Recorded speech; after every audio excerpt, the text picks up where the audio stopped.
Hello everyone, I am Ankit Kumar and I welcome you all to Education Circuit. और आज हम reasoning का एक बहुत ही इंपॉर्टेंट टॉपिक डिस्कस करने जा रहे हैं जो कि है वेन डायग्राम। ओके, और देखो ये एक ऐसा इंपॉर्टेंट टॉपिक है जिससे कि सभी कॉम्पिटिटिव एग्जामिनेशंस में रीजनिंग में क्वेश्चंस जरूर पूछे जाते हैं और आपके एफकेट के एग्जामिनेशन में इस टॉपिक से हर बार 5 क्वेश्चंस पूछे जाते हैं और एवरी क्वेश्चन 3 मार्क्स कैरी करता है। तो यानी कि ये टॉपिक आपको 15 नंबर दिलाएगा। और देखो 15 नंबर अर्न करने के लिए आपको अदर सेक्शंस में काफ़ी मेहनत करनी पड़ती है, लेकिन यहाँ पर ओनली एक टॉपिक ही आपको 15 नंबर दिलाएगा।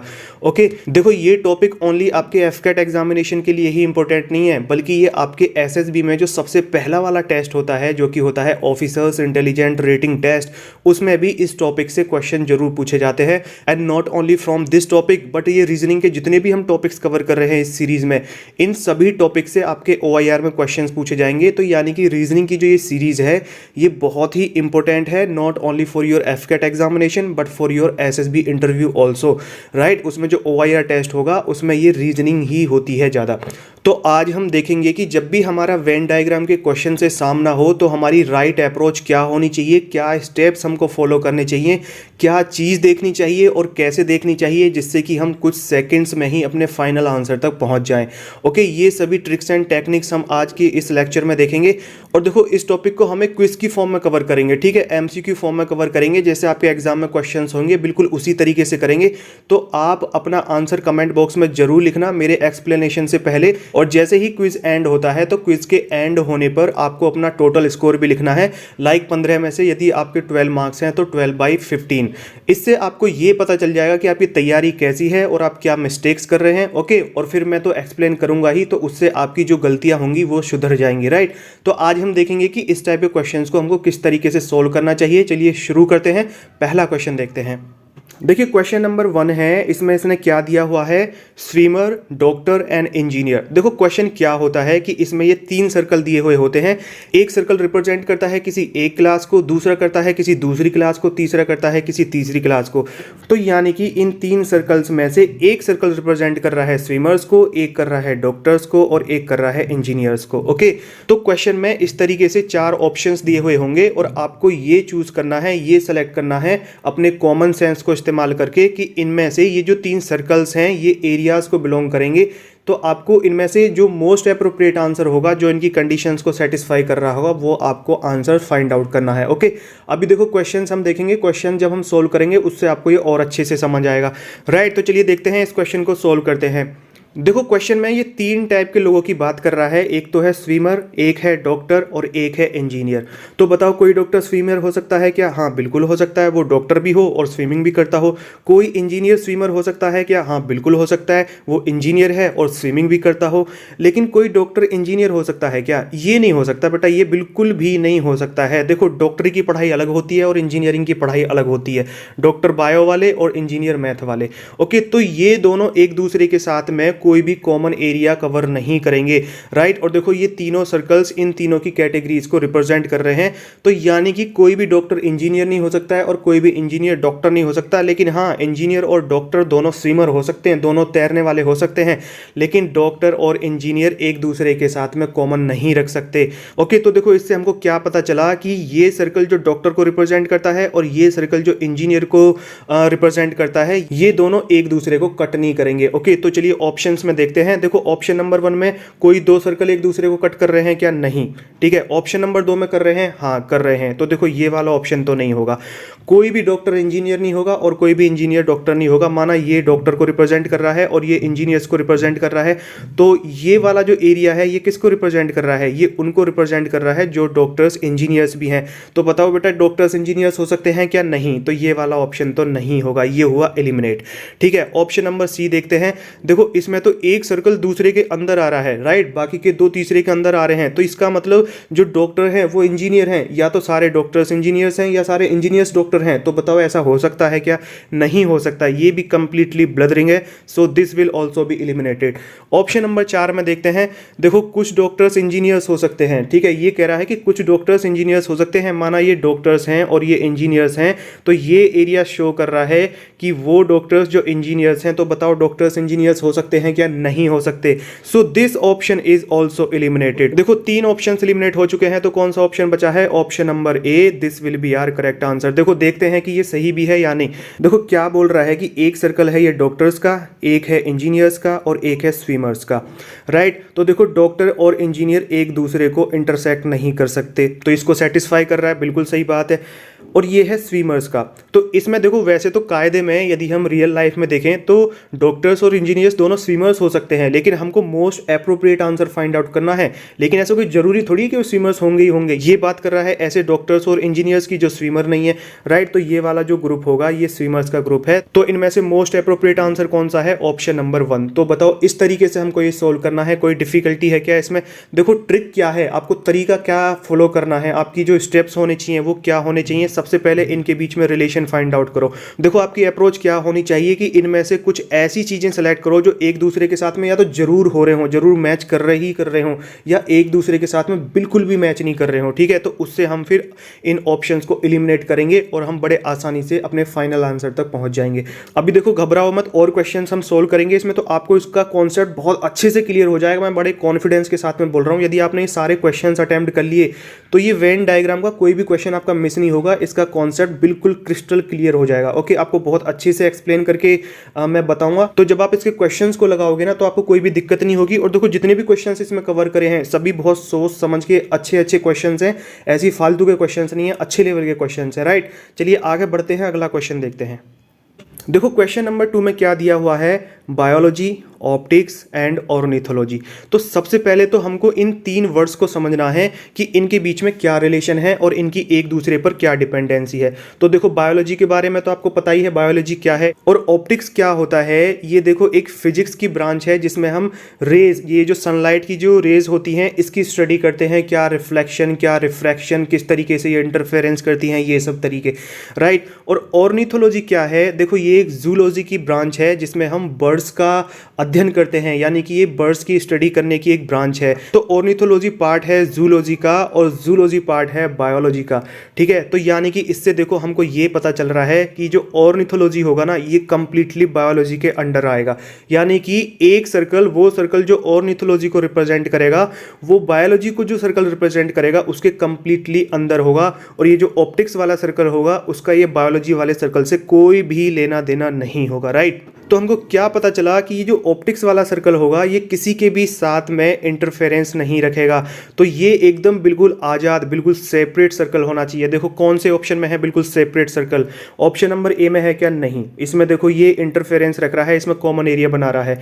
ऑप्शन नंबर सी में है क्या? नहीं। ऑप्शन नंबर सी में तो ये एक के ही अंदर आ रहे हैं। तो बताओ इसमें कोई 2 चीज़ें एक के अंदर हो सकती हैं? माना देखो ये ऑर्निथोलॉजी बायोलॉजी के अंडर है लेकिन ऑप्टिक्स बायोलॉजी के अंडर हो सकता है क्या? नहीं। तो ये भी गलत है, राइट। ऑप्शन नंबर बी देखते हैं। देखो इसमें अलग अलग तो हैं, ऑप्टिक्स अलग है, राइट, लेकिन बायोलॉजी और ऑर्निथोलॉजी भी अलग अलग हैं। लेकिन ऑर्निथोलॉजी को बायोलॉजी के अंडर आना ही पड़ेगा because ornithology is the part of biology, right. तो ये वाला ऑप्शन भी नहीं होगा, ये भी रिजेक्ट हो गया है। अब क्या बचा? Option number 4। चलिए चेक करते हैं। देखो हम क्या देख रहे थे कि ऑप्टिक्स वाला जो सर्कल है वो इन बाकी के 2 सर्कल से कोई भी मतलब नहीं रखेगा, बिल्कुल सेपरेट होना चाहिए। तो बताओ यहाँ पे सेपरेट है या नहीं? और ऑर्निथोलॉजी बायोलॉजी के अंडर आता है तो इसको बायोलॉजी के सर्कल के अंदर होना ही पड़ेगा। तो देखो ये है ऑर्निथोलॉजी और ये है बायोलॉजी। तो बताओ ये क्वेश्चन की कंडीशंस को सेटिस्फाई कर रहा है या नहीं कर रहा है? ये होगा हमारा answer, D option will be our correct answer. A, B और सी को तो हमने एलिमिनेट कर दिया। देखो कितना आसान है, इसको ओनली एक्सप्लेन करने में इतना टाइम लग रहा है।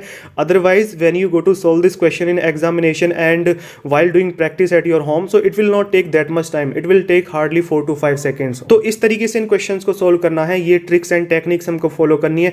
बताओ बेटा ये आपको समझ आ रहा है नहीं आ रहा है? देखो इनको लाइक और शेयर जरूर करते जाना। यदि आप लाइक और शेयर करोगे, आपका अच्छा रेस्पॉन्स रहता है, then I will provide you more quality content. मैं आपको इस टाइप के क्वेश्चंस की और भी प्रैक्टिस करा दूंगा, खूब प्रैक्टिस करा दूंगा, लेकिन ये डिपेंड करता है कि आपका रेस्पॉन्स कैसा रहता है। यदि आपको जरूरत ही नहीं है तो फिर मेरे को भी ये सभी चीजें प्रोवाइड कराने की जरूरत नहीं है। ओके चलिए आगे बढ़ते हैं, अगला क्वेश्चन देखते हैं।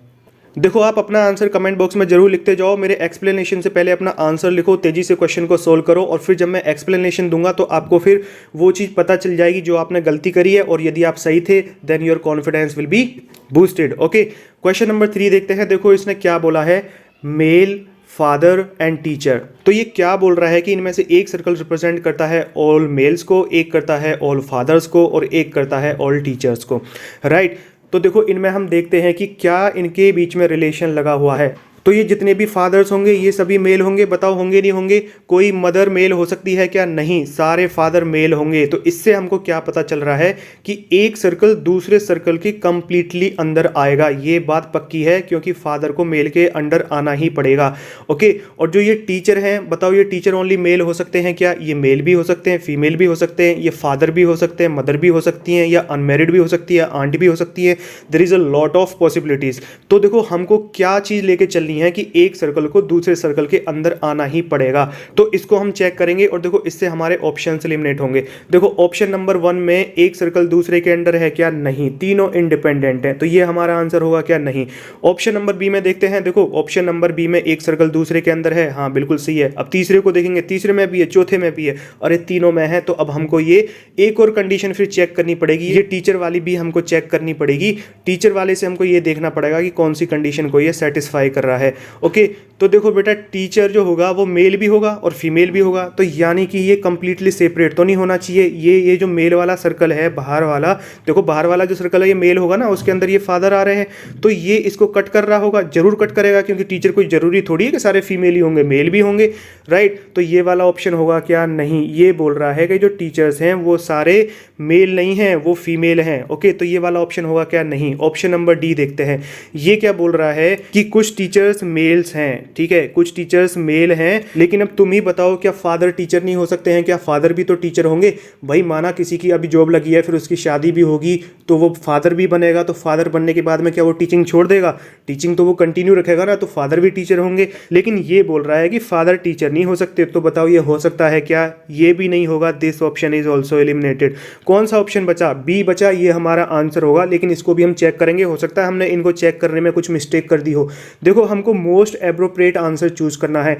यदि ये वाला आंसर इसकी कंडीशन को फुलफिल नहीं कर रहा है, ऑप्शन नंबर बी, तो फिर हमको ऑप्शन नंबर डी ही लगाना पड़ेगा, राइट। अब देखो ऑप्शन नंबर बी में देखते हैं, बड़ा वाला सर्कल है मेल का और इसके अंदर वाला है फादर का और ये वाला है टीचर का। तो देखो ये बोल रहा है कि कुछ टीचर जो यहाँ पर बाहर हैं वो फीमेल हैं, और जो ये यहाँ पर हैं जो अंदर हैं इस वाले बड़े वाले सर्कल के अंदर आ रहे हैं वो सभी मेल हैं, और इसमें भी कुछ टीचर्स फादर्स हैं, राइट। तो बताओ ये इसकी कंडीशन को कंप्लीटली फुलफिल कर रहा है नहीं कर रहा है? देखो एब्सोल्युटली 100% इसकी ये कंडीशन को फुलफिल कर रहा है। तो हमारा आंसर क्या होगा? Option number B, this will be our answer. Okay, और देखो इसी तरीके से हम रीजनिंग के सारे टॉपिक्स को कवर कर रहे हैं। रीजनिंग की कंप्लीट प्लेलिस्ट और आपके मैथमेटिक्स की कंप्लीट प्लेलिस्ट, इनमें से ज़्यादातर टॉपिक्स को मैं कवर कर चुका हूं, और बाकी के आपके आगे आने वाले लेक्चर्स में कवर हो जाएंगे। और जीके के जो भी इंपॉर्टेंट टॉपिक्स हैं जिनसे कि आपके एफकेट के एग्जामिनेशन में हर बार सेट पैटर्न के क्वेश्चंस पूछे जाते हैं, इनमें से भी मैं ज़्यादातर पर ऑलरेडी वीडियोज़ बना चुका हूँ, और बाकी इन पर आगे आने वाली वीडियोज़ में बनाऊंगा। और इन सभी की कंप्लीट प्लेलिस्ट का लिंक नीचे डिस्क्रिप्शन बॉक्स में दिया हुआ है, और ये वीडियोज़ आपको ऊपर आई बटन में और इस वीडियो के एंड में एंड स्क्रीन पर भी दी हुई हैं।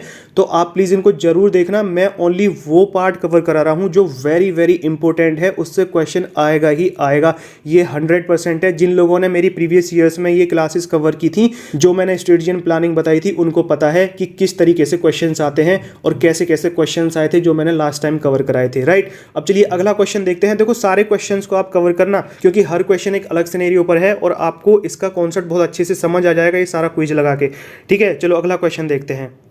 देखो क्वेश्चन नंबर 4 में उसने क्या दिया हुआ है? पार्टिकल, इलेक्ट्रॉन और एटम, राइट। तो इन तीनों के बीच में हमको रिलेशन फाइंड आउट करना है कि ये तीनों एक दूसरे से इंडिपेंडेंट हैं या एक दूसरे पर डिपेंडेंट हैं, ये चीज़ हमको फाइंड आउट करनी है। और फिर ये जो सर्कल्स दिए हुए हैं इनसे हमको इनको रिप्रेजेंट करना है, राइट। देखो वेन डायग्राम क्या है? ये वर्बल चीज़ें हैं, इनको हम एक नॉन वर्बल वे में पेपर पे हम एक फिगर में किस तरीके से शो करेंगे, ये जो तरीका है इसको हम वेन डायग्राम बोलते हैं, राइट। तो देखो इनमें क्या रिलेशन है? पार्टिकल, इलेक्ट्रॉन और एटम। देखो पार्टिकल जो होता है, जो हम देखते हैं डस्ट के पार्टिकल होते हैं, ये सभी पार्टिकल छोटे छोटे एटम से मिलके बने होते हैं, राइट। बिना एटम के पार्टिकल नहीं बन सकता। जैसे कोई स्टेट बिना डिस्ट्रिक्ट के नहीं बन सकता है, ऐसे ही बिना एटम के कोई पार्टिकल नहीं बन सकता। जो पार्टिकल है वो एटम का एक साथ जुड़ने से जो एक चीज बनेगी उसको पार्टिकल बोलते हैं, और इनके एटम के बीच में जो बॉन्डिंग होगी उसको एटॉमिक बॉन्डिंग बोलते हैं। ये एटम्स एक दूसरे से बॉन्डिंग से जुड़े हुए होते हैं, जो कि मिलके बहुत सारे एटम्स एक साथ मिलके एक पार्टिकल बनाते हैं, राइट। और जो एटम होता है ये इलेक्ट्रॉन, न्यूट्रॉन और प्रोटॉन से मिलकर बनता है। जैसे पार्टिकल एटम से मिलकर बनता है, in the same way atom electron, neutron और प्रोटॉन से मिलकर बनता है।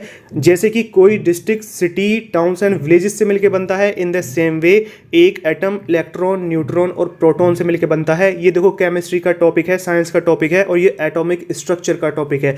ओके, तो देखो इससे हमको क्या पता चल रहा है कि पार्टिकल के सर्कल के अंदर एटम वाला सर्कल आएगा, जरूर आएगा, क्योंकि बिना एटम के पार्टिकल नहीं बनेगा। और एटम के सर्कल के अंदर ये इलेक्ट्रॉन वाला सर्कल आएगा, क्योंकि बिना इलेक्ट्रॉन के एटम नहीं बनेगा, राइट। तो इससे हमको ये पता चल रहा है कि एक सर्कल के अंदर दूसरा और दूसरे के अंदर तीसरा होना चाहिए। तो बताओ कौन से ऑप्शन में है? ऑप्शन नंबर बी में है। देखो ये हमारा राइट आंसर होगा। ओके, बताओ समझ में आ रहा है, नहीं आ रहा है? बताओ कितने सेकंड लगे इसको सोल्व करने में? ये तो मुझे एक्सप्लेन करने में थोड़ा टाइम लगा, otherwise when you go to solve it so it will take hardly 3 to 4 second. 3-4 second में आपका आंसर आ जाएगा। इस तरीके से आपको वेन डायग्राम को सोल्व करना है। ओके, देखो लाइक और शेयर जरूर करते जाओ, ठीक है। चलिए अगला क्वेश्चन देखते हैं। देखो क्वेश्चन नंबर 5 क्या है, ये बोल रहा है सी, आइलैंड एंड माउंटेन। ओके, तो इनको यदि हम पेपर पर फिगर की फॉर्म में रिप्रेजेंट करें तो कौन सा वाला फिगर इसको सेटिस्फाई करेगा, कौन सा वाला फिगर करेक्ट वे में शो करेगा, रिप्रेजेंट करेगा। ओके, तो देखो सी आइलैंड हो सकता है क्या? सी आइलैंड नहीं हो सकता। आइलैंड माउंटेन हो सकता है क्या? देखो आइलैंड माउंटेन तो नहीं हो सकता, लेकिन फिर भी आइलैंड पर माउंटेन हो सकते हैं, ठीक है। माउंटेन हो सकते हैं ना। अब देखो जैसे श्रीलंका है, ये एक आइलैंड है, तो क्या श्रीलंका में माउंटेन नहीं है? माउंटेन है, लेकिन फिर भी आपको ये सेपरेटली ही मान के चलने हैं, क्योंकि माउंटेन अलग चीज़ होती है और आइलैंड अलग चीज़ होती है, लेकिन फिर भी माउंटेन आइलैंड पर हो सकता है। तो ये चीज़ आपको चेक करनी है। लेकिन एक चीज़ तो हमको पता चल गई कि जो सी है ये ना तो कभी आइलैंड हो सकता है और ना कभी माउंटेन हो सकता है। आइलैंड और माउंटेन जो हैं ये सॉलिड बॉडीज़ हैं, लेकिन सी जो है ये वाटर बॉडी है, ये लिक्विड बॉडी है, लिक्विड की फॉर्म में है।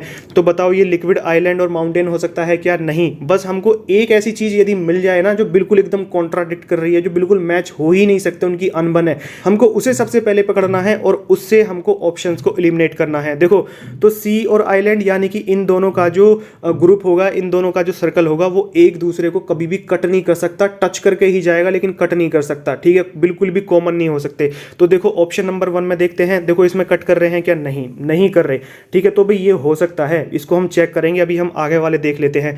ऑप्शन नंबर सी में देखते हैं, क्या बोला हमने कि ये एक दूसरे को कट नहीं कर सकते। माना ये है सी और ये है आइलैंड, लेकिन ये तो बोल रहा है कि कुछ सी कुछ आइलैंड है, ठीक है। ये हो सकता है क्या? नहीं हो सकता। So this option will be eliminated. Option number D देखते हैं। देखो इसमें तो तीनों को ही काट रहा है वो, इसमें तो बोल रहा है कि सी आइलैंड भी है और माउंटेन भी है, तो ये तो कंप्लीटली बकवास है। बताओ ये हो सकता है क्या? सी आइलैंड माउंटेन हो सकता है क्या? नहीं होगा।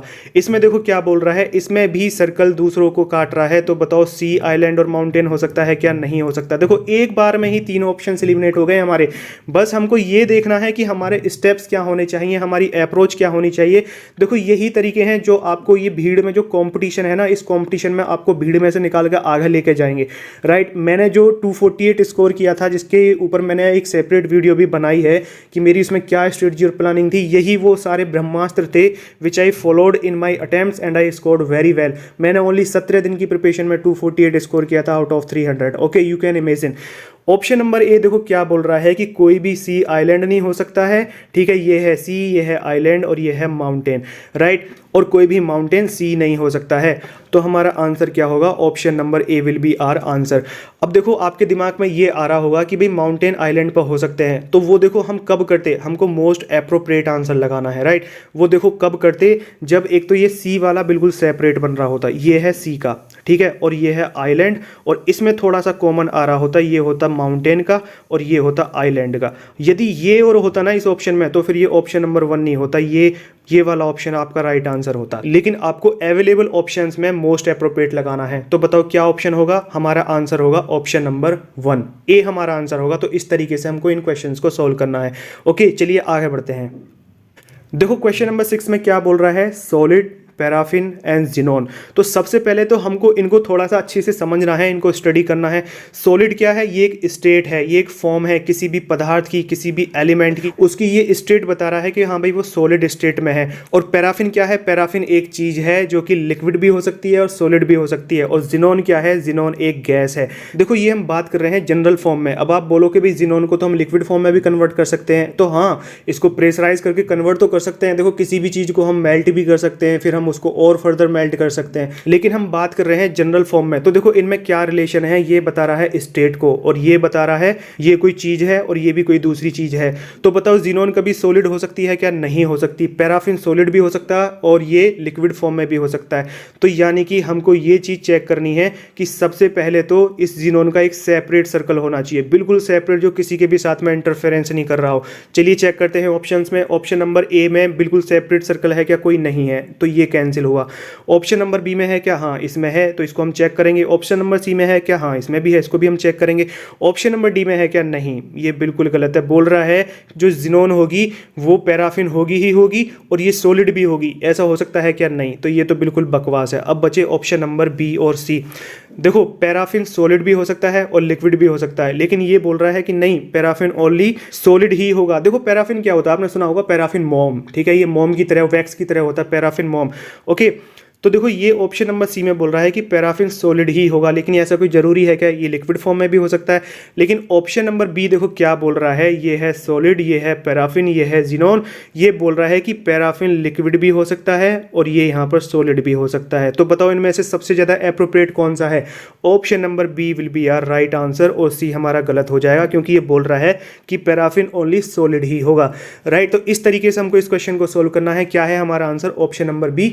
Let's move on. Question number 7 में देखो क्या बोल रहा है, बर्ड, जू एंड फीमेल। तो इनके बीच में सबसे पहले हमको ये रिलेशन फाइंड आउट करना है, इनको स्टडी करना है। देखो ये है रीजनिंग, और रीजनिंग सारा खेल है कॉमन सेंस का, जो आप अपनी डेली लाइफ में ऑब्जर्व करते हैं अपनी सराउंडिंग में। ओके, देखो कोई बर्ड मेल भी हो सकती है और फीमेल भी हो सकती है, ठीक है, दोनों हो सकती है, मेल भी और फीमेल भी। बर्ड जू में भी रह सकती है और जू के बाहर भी रह सकती है। भैया ऐसा कोई जरूरी थोड़ी कि जू में ही रहेगी, जंगल में भी तो रहती हैं बर्ड्स, ठीक है। तो देखो इनसे हमको ये पता चल रहा है कि ये एक दूसरे पर डिपेंडेंट तो हैं, कुछ बर्ड्स जू में भी रहेंगी और कुछ बर्ड्स मेल भी हैं और फीमेल भी हैं, राइट। तो एक दूसरे पर डिपेंडेंट तो हैं, ये तीनों सेपरेट नहीं हो सकते, ठीक है। तो देखो सबसे पहले तो सेपरेट वाला देखो जिसमें एक भी सर्कल सेपरेट हो, ठीक है। सेपरेट किस में है, देखो बी में है, तो बी तो यहाँ पर एलिमिनेट हो गया। ए, सी और डी में बिल्कुल सेपरेट नहीं है, तो इनको हमको फर्दर चेक करना पड़ेगा, राइट। देखो ऑप्शन नंबर 1 क्या बोल रहा है, माना ये है जू, ठीक है, बड़ा वाला सर्कल जू का है, तो बोल रहा है कि सारी बर्ड जू के अंदर ही रहेंगी और सारी बर्ड फीमेल हैं। तो ऐसा कोई जरूरी है क्या सारी बर्ड जू के अंदर ही रहेंगी और वो सारी फीमेल ही होंगी? बर्ड्स मेल भी होंगी और जंगल में भी रहेंगी, जू के बाहर भी रहेंगी। तो ऑप्शन नंबर 1 होगा क्या? नहीं, ये कैंसिल हो गया। ए और बी कैंसिल हो गए, बचे सी और डी। अब तुक्का भी मारते हैं तो भी हमारे क्वेश्चन के सही होने के चांसेस 50% है, राइट। देखो ऑप्शन नंबर डी देखते हैं, बोल रहा है माना ये है जू का, ठीक है, ये जू को रिप्रेजेंट कर रहा है ये सर्कल, और इसके अंदर है एक बर्ड है और एक फीमेल है। तो ये बोल रहा है कि बर्ड फीमेल नहीं हो सकती है, ठीक है, क्योंकि ये दोनों एक दूसरे को मैच नहीं कर रहे हैं, यहाँ पर ये बिल्कुल भी कॉमन एरिया नहीं रखते हैं। तो बताओ ऐसा हो सकता है क्या सारी बर्ड्स मेल ही हो सकती हैं, क्या फीमेल भी होंगी? तो ये बात भी बिल्कुल गलत है, ये भी हमारा आंसर नहीं होगा, ठीक है। अब देखो आपके पास में यदि लास्ट का मिनट ही बच रहा है, लास्ट के कुछ सेकेंड्स ही बच रहे हैं, तो आपको फिर इसको चेक मत करना, लगा ही देना, this will be your answer. और 99% केसेस में इस तरीके से यही आंसर होगा। लेकिन यदि आपके पास में थोड़ा टाइम है तो आपको इसको भी चेक करना है, ओके। हो सकता है ये वाला राइट आंसर हो, ऑप्शन नंबर डी, क्योंकि इसमें वो ऐसी कंडीशन डाल दे जो बहुत तगड़े से कॉन्ट्राडिक्ट कर रही हो, ठीक है। तो देखो ऑप्शन नंबर सी को चेक करते हैं, ये है माना बर्ड्स और ये है जू, ये रिप्रेजेंट कर रहा है जू को, ये कर रहा है बर्ड्स को और ये कर रहा है फीमेल को, राइट। तो देखो कुछ बर्ड्स जू के अंदर रह रही होंगी, ये रह रही, कुछ बर्ड्स जंगल में रह रही होंगी, बाहर रह रही होंगी, ये रह रही, कुछ बर्ड्स मेल हो सकती हैं और कुछ फीमेल हो सकती हैं, तो ये वाली बर्ड्स हैं फीमेल, ठीक है, ये वाली। और कुछ बर्ड्स जो कि फीमेल हैं लेकिन जू में भी रहती हैं, तो वो हैं ये वाली, इन तीनों का कॉमन एरिया है ये। तो बताओ हमारा राइट आंसर क्या होगा? Option number C will be our right answer. ये इस क्वेश्चन की कंडीशंस को एब्सोल्युटली फुलफिल कर रहा है, तो ये हमारा आंसर हो जाएगा। बताओ बेटा समझ में आ रहा है या नहीं आ रहा है? बताओ कोई दिक्कत आ रही है तो कमेंट बॉक्स में लिख के बताओ, I will consider it in upcoming videos, ठीक है। उसी हिसाब से फिर मैं एक्सप्लेनेशन दूंगा आपको आगे आने वाली क्लासेस में। Okay, let's move on, next question देखते हैं। देखो आप अपने आंसर्स जरूर लिखते जाओ कमेंट बॉक्स में, ठीक है, और अपना फाइनल स्कोर जरूर बताना, ओके।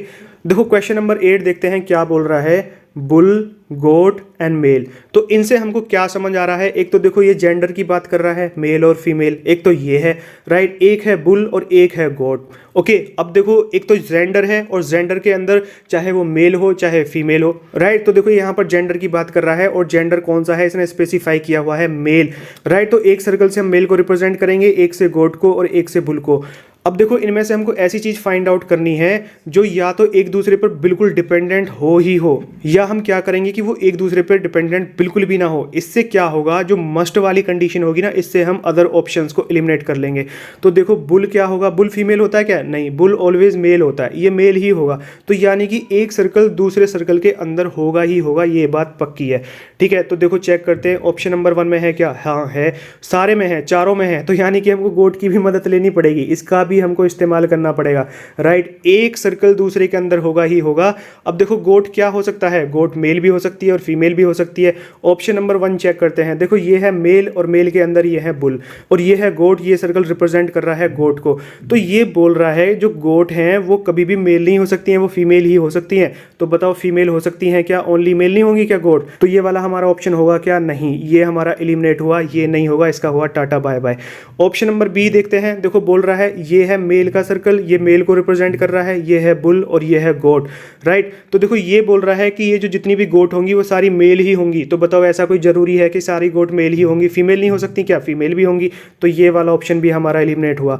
अब देखते हैं option number C. Option number C में देखो क्या बोल रहा है, ये है मेल, ये तो मेल ही है, ठीक है। अब इनमें से, इन सर्कल में से एक है बुल और एक है गोट का, ठीक है, माना ये है बुल का। तो सारी गोट बुल होती है क्या, बताओ गोट कोई बुल होती है क्या, नहीं होती, बिल्कुल बकवास कर रहा है। तो ये वाला ऑप्शन भी एलिमिनेट होगा। ऑप्शन नंबर डी बचा, चलो इसको चेक करते हैं। देखो ये क्या बोल रहा है, ये है मेल, ठीक है, इस सर्कल से हमने मेल को रिप्रेजेंट कर दिया। और बुल क्या है, बुल मेल के अंडर आएगा, तो ये हो गया बुल। और ये जो गोट हैं ये कुछ मेल हो सकती हैं और कुछ फीमेल हो सकती हैं राइट। तो हमारा आंसर क्या होगा, ऑप्शन नंबर डी। ये क्वेश्चन की कंडीशन को अच्छे से रिप्रेजेंट कर रहा है, फुलफिल कर रहा है। तो यानी कि बुल, गोट और मेल हमको क्वेश्चन में दे दिए जाएं तो हम उनको एक फिगर में पेपर पर इस तरीके से रिप्रेजेंट करेंगे बाय यूजिंग वेन डायग्राम। इस तरीके से क्वेश्चन को सोल्व करना है, ओके। और देखो ये मैथमेटिक्स के आपके जितने भी टॉपिक्स हैं ना, इनको हम बहुत अच्छे से कवर कर रहे हैं और ऐसे कवर कर रहे हैं कि कमज़ोर से कमज़ोर स्टूडेंट के भी कॉन्सेप्ट अच्छे से क्लियर हो जाएंगे। बिल्कुल बच्चों की तरह बेसिक से पढ़ा रहे हैं और हर टॉपिक की अलग क्लास है, एक सेपरेट क्लास है। तो आप इनको जरूर देखना, it will help you lot in your examination right. चलिए आगे बढ़ते हैं, अगला क्वेश्चन देखते हैं और आप अपने आंसर्स कमेंट बॉक्स में जरूर लिखते जाओ। देखो ये सभी अच्छे लेवल के क्वेश्चन हैं, आपकी अच्छे से प्रैक्टिस होगी इन पर, ठीक है। क्वेश्चन नंबर 9 में देखो उसने क्या बोला हुआ है, बाईसाइकिल, व्हीकल एंड स्पेसक्राफ्ट।